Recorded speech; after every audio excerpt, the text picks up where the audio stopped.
good morning mga me. Welcome na naman sa panibagong araw ng buhay ko bilang isang full-time na.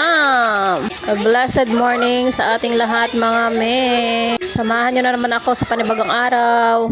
Buhay ng full-time mom. So, early morning, papatuka muna tayo ng chicken. Pagkatapos niyan ay prepare ko na yung mga damit ni kuya na suotin sa school. So, naalala ko ay Wednesday. So, civilian uniform sila. So, binalik ko na at kinuha na naman ulit. Kasi nga sabi ko Wednesday, bakit mag-uniform? So, ayan, kinuha ko na ulit.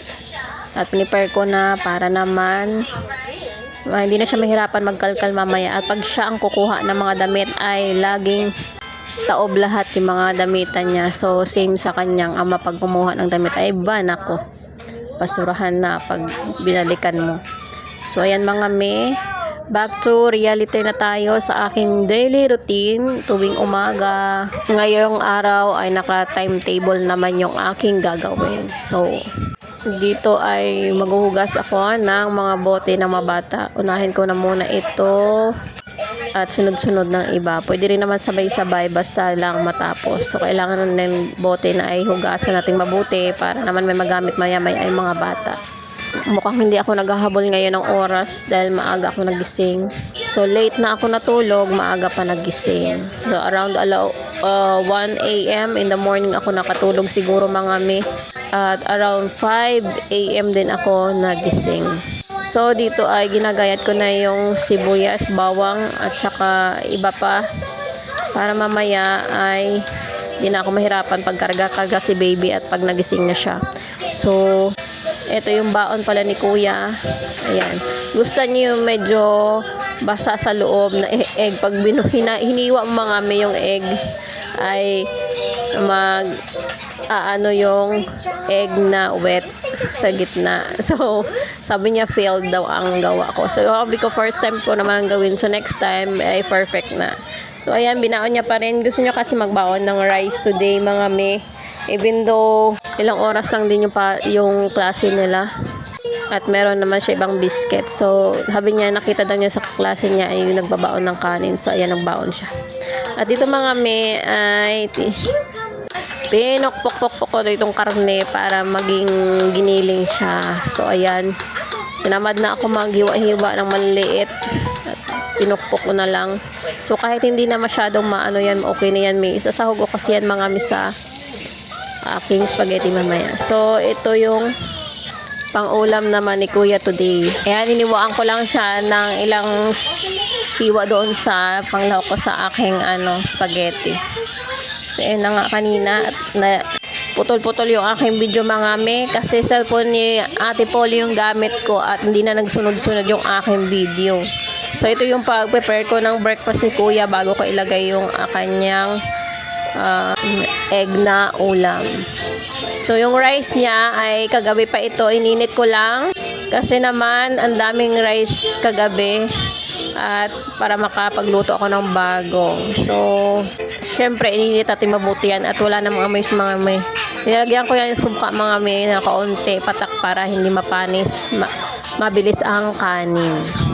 Isa sa mga sekreto mga may, pag ayaw mo nga papanisan ng kanin, ay patakan, pag nagluluto na tayo, naglagay na tayo ng tubig, ay patakan natin ng kaunting suka para hindi siya mapanis.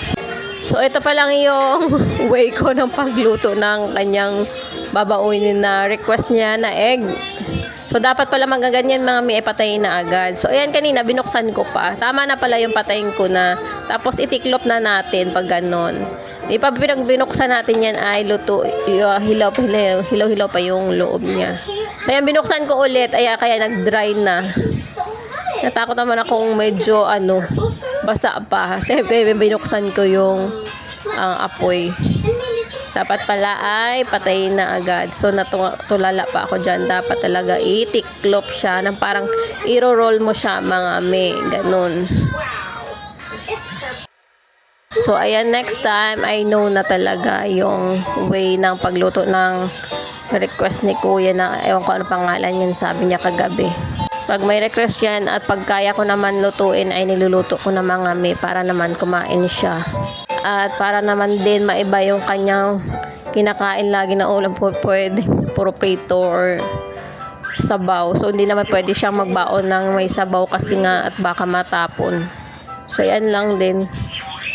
Siguro na masarapan na yun siya kasi inubos pagdating kanina ay inubos naman niya. So, busy ang araw namin ngayon. Then, darating yung maglilinis sila mama. Tapos, yung kasama yung isang kapatid ko para magtulong-tulong dun sa mga panday.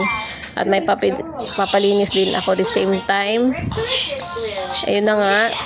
Para mabawas-bawasan. Kagaya ng sabi ko nung karaang vlog ko, para naman di ako mahirapan. At ayaw ko talagang magbigay ng pressure sa aking katawan dahil nga kakagaling ko lang sa sakit at still ay nagiinom pa ako ng gamot at hindi talaga ako pwedeng mapago dahil hininghingal na ako mga me.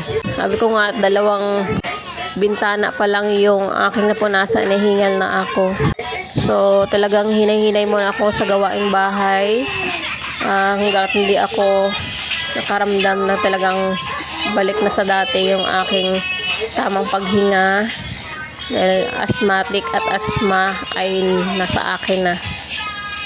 So ayun, kailangan din malinis palagi sana yung bahay. Kaya sabi ko ay kahit once a week ay may magpagpagpag ng mga alikabok. Yung ibang magawain naman kaya ko naman yan. So ayun, kahit once a week lang may pumunta dito sa bahay para maglinis.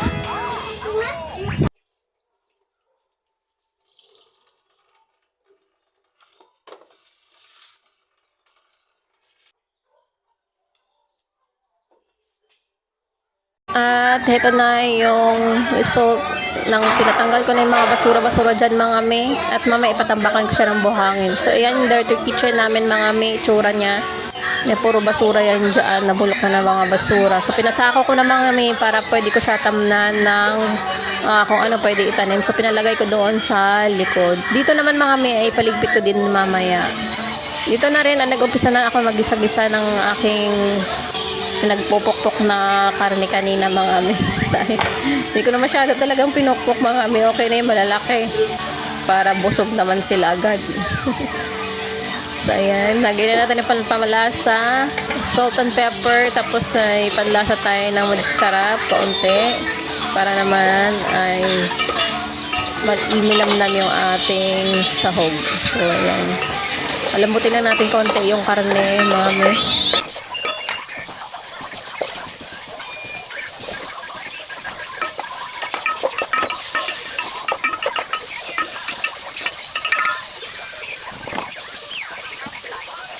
So, maglalagay na tayo ng sauce, mga me, yung spaghetti sauce.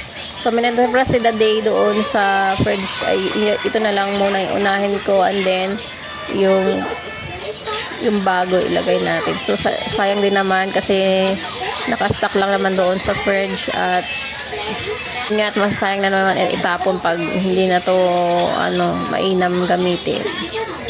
Yan, kalat-kalat na yung aking ginagawa mga me dahil karga-karga ko na naman si baby ngayon at nakita niyo naman kumakalimbang na yung aking niluluto. Pinamagswak sa kanyang lutuan at magaan ay nagtitilapon. So ayan, tiplan ko na yung aking sauce. So maglagay ako ng 3 kutsara na na sukal para balance yung kanyang taste. So maglagay din ako ng Nestle cream dyan mga me para naman luminam-nam yung aking sauce. So naparaming gawa ko ng sauce. Actually yung isang pack yan aking niluto. Di ko alam kung ilang kilo yun. Wala man naman 1 kilo yun mga me. So ayun. Well, feeling ko na marami yung aking sauce. So okay lang yan. Magamit pa natin. Yan, tingnan nyo naman malabunaw. So, timpla na lang natin ulit yan. Pwede natin lagyan yung cornstarch yan para naman lumapot. So, pakuluin lang muna natin ito mga mi para maluto yung mga ibang ingredients sa ating sauce. So, bago natin timplahan ulit. Ito na lang almusal ko today sa aking mga tao dito gumagawa para naman mabilis. For the halo-halo tayo mga mi, ayan, madami na talaga siya.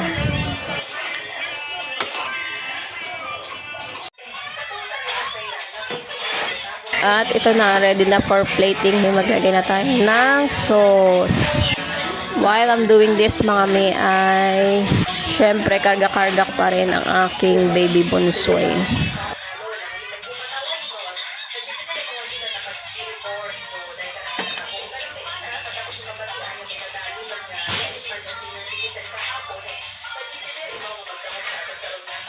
Wala akong maayos na lagay ng aking cellphone para mag-video.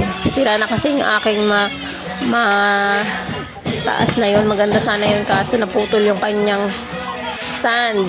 So, ayan, hindi na pwede siya. Pero ang ganda sana yun mga mi. So, pwede mo hilay-hilain at kung saan ka pwedeng anggulo ay abot na abot niya sana. So, ito, nakapatong na lang siya sa cabinet para naman makita yung aking niluluto. So, anyways, pag naka-budget ay saka na lang ako bibili ng tripod na pwedeng patungan ng aking cellphone pag nagbibideo. So, dito ay ako na naglagay lang sauce at saka para hindi na rin sila mahirapan, magkakain na lang sila.